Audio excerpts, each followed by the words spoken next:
Assalamualaikum warahmatullahi wabarakatuh.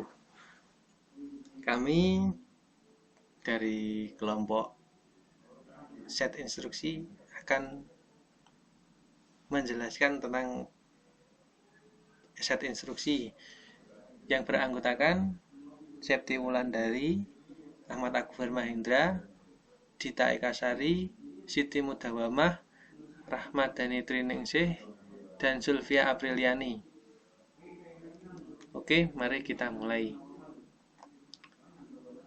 Tujuan dari pembahasan ini yaitu yang pertama, memahami representasi set instruksi dan jenis-jenis format instruksi.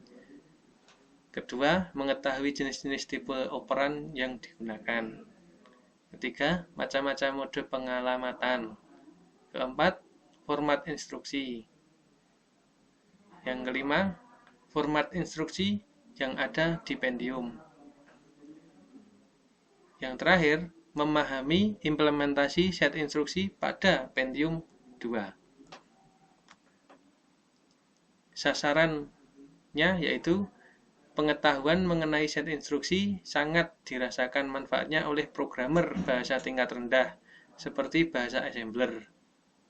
Bagi programmer bahasa tingkat rendah sangat memerlukan informasi tentang penggunaan register dan spesifikasinya, struktur memori maupun format instruksinya. Bab ini akan mengupas tentang karakteristik mesin instruksi, tipe-tipe operasi, mode pengalamatan, dan format instruksi.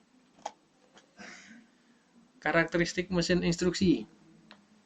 Instruksi mesin atau machine instruction yang dieksekusi membentuk suatu operasi dan berbagai macam fungsi CPU. Kumpulan fungsi yang dapat dieksekusi CPU disebut set instruksi atau instruction set CPU. Mempelajari karakteristik instruksi mesin meliputi elemen-elemen instruksi mesin, representasi instruksinya, jenis-jenis instruksi, penggunaan alamat, serta rancangan set instruksi.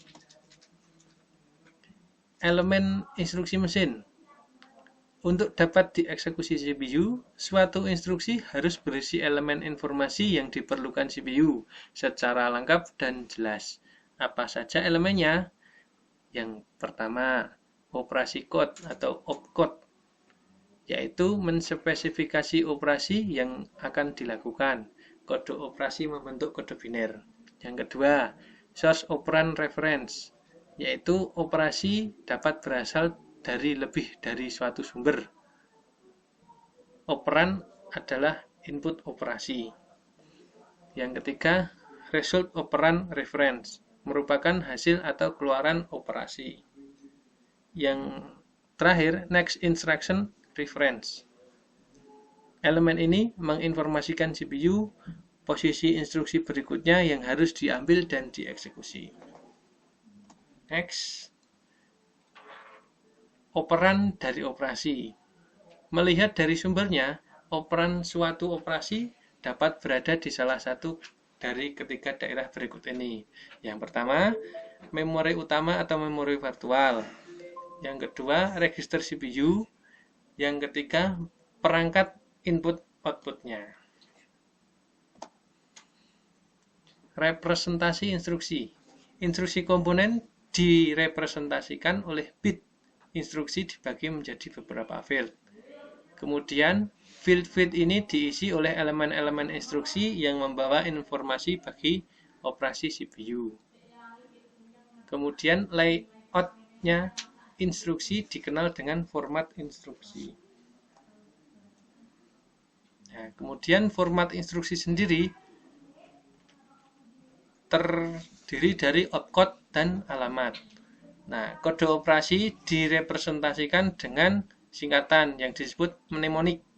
Nah, mnemonik ini mengindikasikan suatu operasi bagi CPU. Contoh mnemoniknya adalah add atau add sebagai penambahan, sub atau sub yaitu subtract atau pengurangan, load LOAD yaitu muatkan data ke memori, untuk mengisi data ke memori. Contoh representasi operan secara simbolik. Add X, Y, artinya tambahkan nilai yang berada pada lokasi Y ke isi register X dan simpan hasilnya di register X. Programmer dapat menuliskan program bahasa mesin dalam bentuk simbolik. Setiap opcode simbolik memiliki representasi biner yang tetap dan programmer dapat menetapkan lokasi masing-masing operan.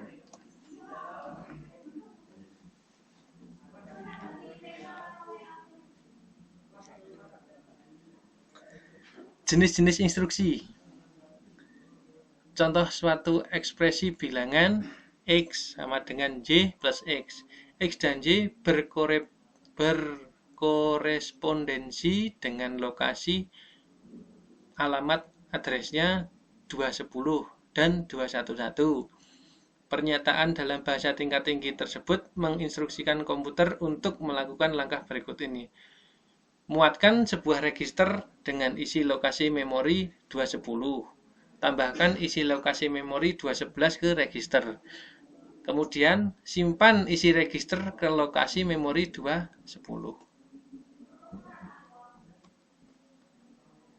Korelasi. Terlihat hubungan antara ekspresi bahasa tingkat tinggi dengan bahasa mesin. Dalam bahasa tingkat tinggi, operasi dinyatakan dalam bentuk aljabar, singkat menggunakan variabel. Dalam bahasa mesin, hal tersebut diekspresikan dalam operan perpindahan antar register. Dapat ditarik kesimpulan bahwa instruksi-instruksi mesin harus mampu mengolah data sebagai implementasi keinginan-keinginan kita.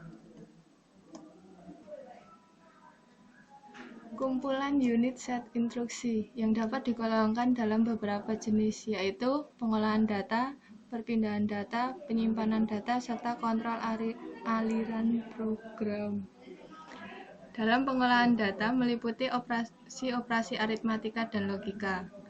Operasi aritmatika memiliki kemampuan komputasi untuk pengolahan data numerik, sedangkan untuk logika beroperasi terhadap bit-bit word sebagai bit, bukan sebagai bilangan, sehingga instruksi ini memiliki kemampuan untuk pengolahan data lainnya.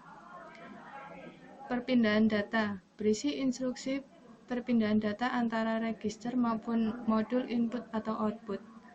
Untuk dapat diolah oleh CPU, maka diperlukan instruksi yang bertugas memindahkan data operan yang diperlukan. Penyimpanan data berisi instruksi penyimpanan ke memori. Instruksi penyimpanan sangat penting dalam operasi komputasi karena data tersebut akan digunakan untuk operasi berikutnya. Minimal untuk ditampilkan pada layar yang harus diadakan penyimpanan walaupun sementara. Untuk yang terakhir, kontrol aliran program berisi instruksi pengontrolan operasi dari percabangan. Instruksi ini berguna untuk pengontrolan status dan mengoperasikan percabangan ke set instruksi lain. Jumlah alamat. Jumlah register atau alamat yang digunakan dalam operasi CPU tergantung format masing-masing CPU.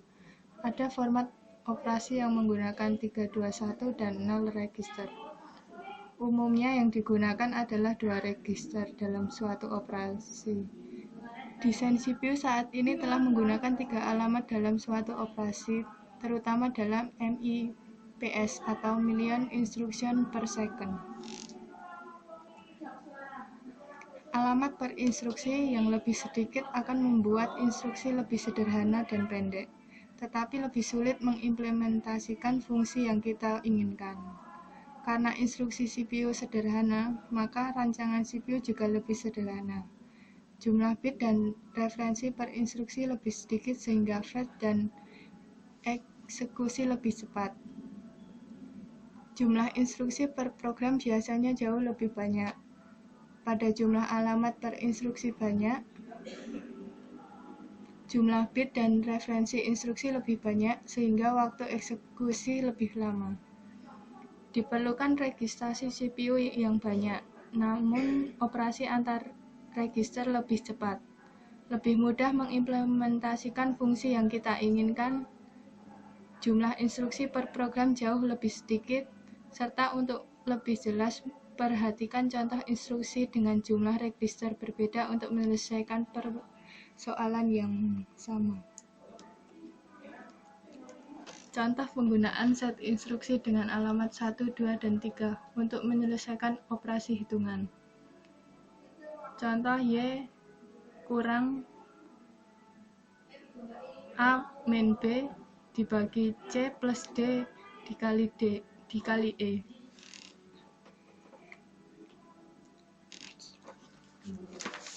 Contoh instruksi 2 dan 3 alamat.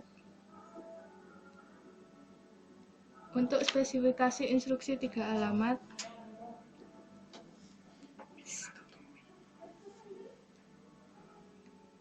format alamat dihasilkan dari hasil operan 1 dan operan 2. Seperti contoh, untuk instruksi sub Y, A, dan B, bisa diartikan Y adalah hasilnya, A adalah operan pertama, dan B adalah operan kedua. Untuk set instruksi kedua, disimbolkan A sama dengan A plus B. Satu alamat diisi operan terlebih dahulu, kemudian digunakan untuk menyimpan hasilnya. Tidak memerlukan instruksi yang panjang. Jumlah instruksi per program akan lebih banyak daripada 3 alamat. Seperti hanya misal sub Y dan B. Jika dibaca Y sama dengan Y min B.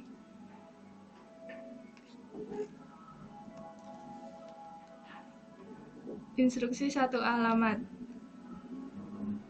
Dalam instruksi satu alamat memerlukan alamat implisit untuk operasi, menggunakan register akumulator atau AC dan digunakan pada mesin lama.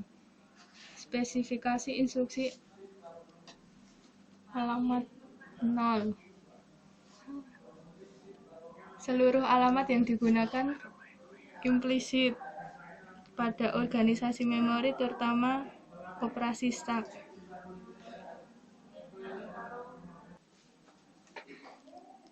Selanjutnya, rancangan set instruksi. Rancangan ini berpengaruh banyak pada aspek lainnya. Set instruksi menentukan banyak fungsi yang harus dilakukan CPU.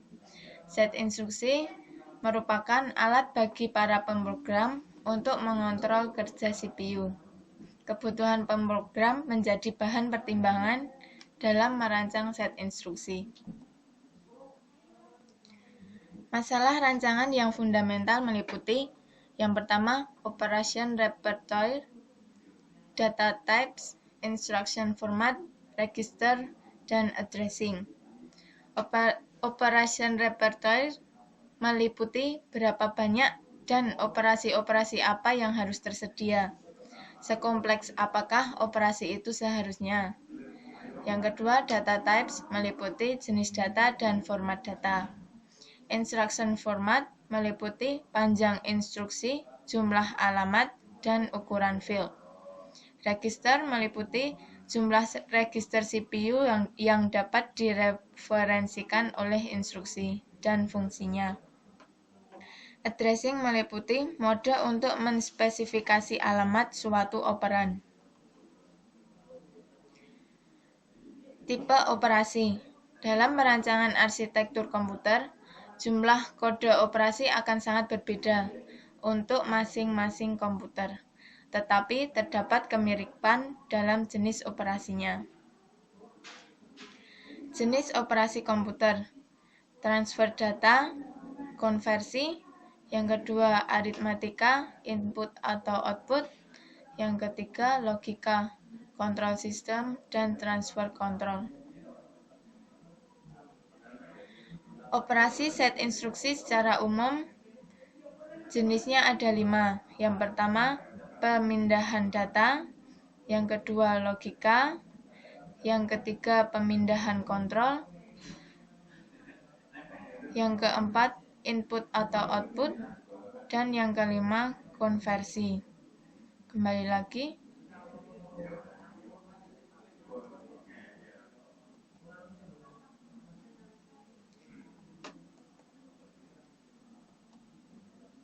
Pemindahan data.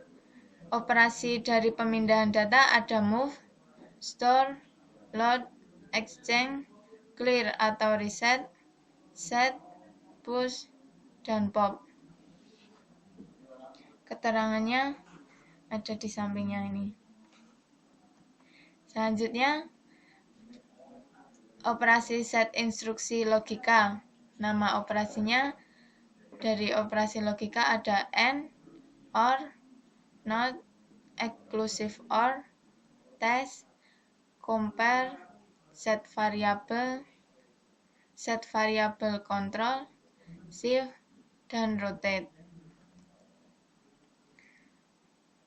Nama operasi dari pemindahan kontrol ada jam cabang, jam bersyarat, jam ke subroutine, return, execute, skip, skip bersyarat, halt, wait, dan no operation.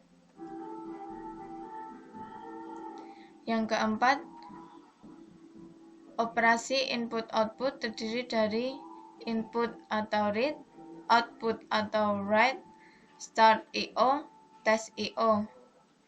Yang kelima, operasi konversi ada translate dan convert. Transfer data. Instruksi transfer data harus menetapkan lokasi operan sumber, lokasi operan tujuan, panjang data yang akan dipindahkan, mode pengalamatannya. Apabila sebuah atau lebih dari kedua operan berada dalam memori, maka CPU harus melakukan sebagian atau seluruh tindakan berikut. Yang pertama, menghitung alamat memori yang didasarkan pada mode alamatnya. Yang kedua, apabila alamat mengacu pada virtual memory, harus dicari alamat memori sebenarnya. Yang ketiga, menentukan apakah alamat berada dalam cache memori. Yang keempat, bila di cache tidak ada, dikeluarkan perintah ke modul memori.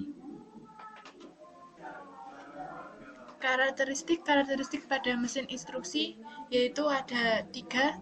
1. Instruksi mesin atau machine instruction yang dieksekusi membentuk suatu operasi dan berbagai macam fungsi CPU. Yang kedua, kumpulan fungsi yang dapat dieksekusi CPU yaitu disebut set instruction atau instruction set CPU. Ketiga, mempelajari karakteristik instruksi mesin, meliputi A. Elemen-elemen instruksi mesin, B. Representasi instruksinya, C. Jenis-jenis instruksi, D. Pengguna alamat, E. Rancangan instruksi. Aritmatika, yaitu merupakan komputer yang menyediakan operasi aritmatika seperti penjumlahan, pengurangan, perkalian, dan pembagian. Aritmatika ini mempunyai 2 operasi. Yang pertama, operasi yang tersedia dalam bentuk fixed point maupun floating point. Yang kedua, operasi lain, terutama untuk operan tunggal seperti absolut, negatif, increment, dan decrement yang disediakan untuk keperluan pembentukan fungsi operasi. Logika merupakan arsitektur CPU yang menyediakan operasi boolean. Logika ini operasi ini untuk memanipulasi bit-bit word maupun alamat dalam membentuk operasi fungsi yang disediakan. Contohnya, R1 dengan bilangan biner 1001, 1101, R2 dengan bilangan biner 0011, 1001. Maka di-AND-kan antara R1 dan R2 dengan bilangan biner 001, 1001. Maka akan membentuk contoh seperti slide berikut. Apa gunanya? 1. Operasi pergeseran logika sangat berguna dalam perpindahan data serial maupun pemecahan Word menjadi beberapa bagian, misal 16 bit menjadi 8 bit. 2. Dalam operasi pergeseran aritmatika, data diperlukan sebagai integer bertanda dan tidak akan menggeser bit tandanya. 3. Pergeseran ini biasanya untuk menangani overflow maupun underflow. 4. Operasi rotasi berfungsi untuk membawa seluruh bit secara berurutan ke bit yang paling kiri. 5. Bit-bit tersebut dapat diidentifikasikan dengan pemeriksaan tanda dari datanya atau diperlukan sebagai bilangan. Konversi merupakan instruksi konversi adalah yang mengubah format data. Contohnya, 1.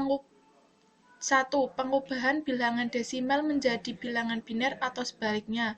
2. Pengubahan kode 8 bit menjadi kode lainnya. Input atau output merupakan instruksi input atau output yang telah dibahas pada mata kuliah organisasi komputer. Instruksi ini berhubungan dengan kerja modul input atau output terhadap CPU.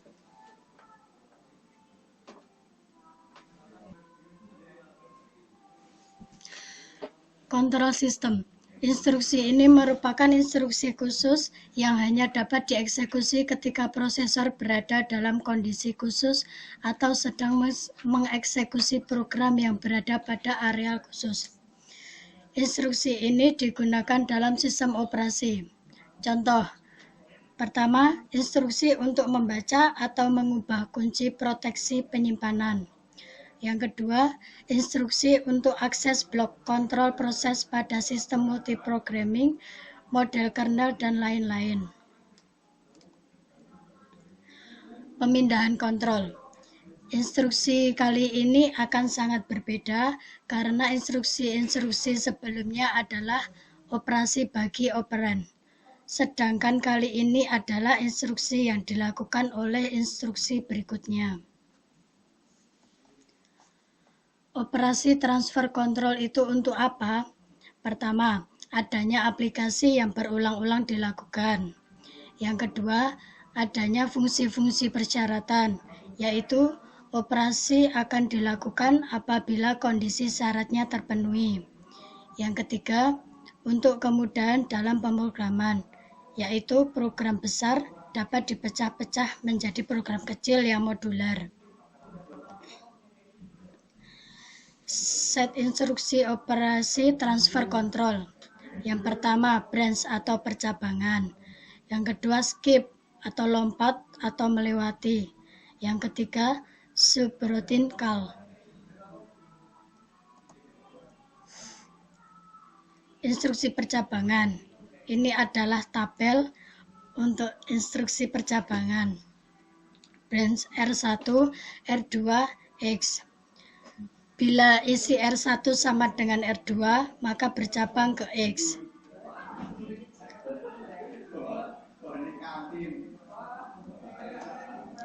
Instruksi skip, yaitu merupakan bentuk pemindahan kontrol lainnya, menyatakan bahwa sebuah instruksi dapat dilewati, tidak memerlukan void alamat tujuan. IEZ R1 yaitu increment and skip if zero, yaitu ditambahkan program counter PC dengan nilai 1 dan melompat ke instruksi berikutnya bila nilai register 1 adalah 0. Untuk bab terakhir yaitu tentang subroutine. Subroutine adalah bentuk pemindahan kontrol lainnya yang merupakan program modular yang merupakan bagian dari program komputer yang lebih besar. Subroutine ini berguna bila potongan program tersebut digunakan berulang kali sehingga akan memudahkan dalam pemrograman. Mekanismenya bagaimana? Mekanisme dari subroutine melibatkan dua instruksi dasar. Yang pertama yaitu instruksi pemanggilan atau call to instruction yang bercabang ke lokasi subroutine. Yang kedua, instruksi kembali atau return instruction yang mengembalikan ke program pemanggilannya. Berikut urutan eksekusi bersarang dari subrutin yang disimpan pada memori utama dan dibagi menjadi 3 bagian, yaitu program utama, prosedur program 1, dan prosedur program 2.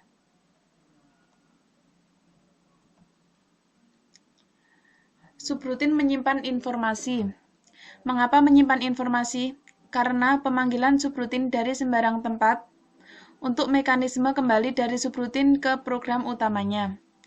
Tempat yang digunakan untuk menyimpan adalah register, awal subrutin, atau start of subrutin, dan puncak stack atau top of stack. Contohnya yaitu operasi call X yang terjadi yaitu rnPC plus PCX. Rn adalah register yang digunakan untuk menyimpan alamat kembali, sedang X adalah lokasi subrutin. Proses ini, X sebagai alamat subrutin dimasukkan ke dalam program counter untuk dieksekusi. Subrutin yang dipanggil dapat menyimpan Rn untuk digunakan dalam return nantinya. Sedangkan dalam metode penyimpanan awal subrutin, operasi call X ditandai dengan tindakan xPC plus PCX plus 1. Dengan operasi tersebut, maka subrutin secara otomatis menyimpan alamat untuk mekanisme kembali ke program utama. Contoh berikutnya, sistem stack sebagai penyimpanan. Saat CPU mengeksekusi perintah call, CPU akan menaruh alamat pengembalian di atas stack. Metode ini lebih umum dan baik. Kenapa? Karena pendekatan ini mampu mengakomodasikan subrutin reentrant. Subrutin reentrant adalah subrutin yang memungkinkan pembukaan beberapa call dalam waktu bersamaan. Instruksi call mengharuskan adanya pelewatan parameter atau parameter passing pada register. Parameter tersebut sekaligus dapat disimpan pada stack. Untuk penggunaan stack pada instruksi pemanggilan dapat dilihat pada contoh gambar berikut, yang diawali dengan stack awal, kemudian setelah call sub 1, dan setelah call sub 2, setelah return, setelah call sub 2, setelah return, dan setelah return akan kembali seperti stack awal.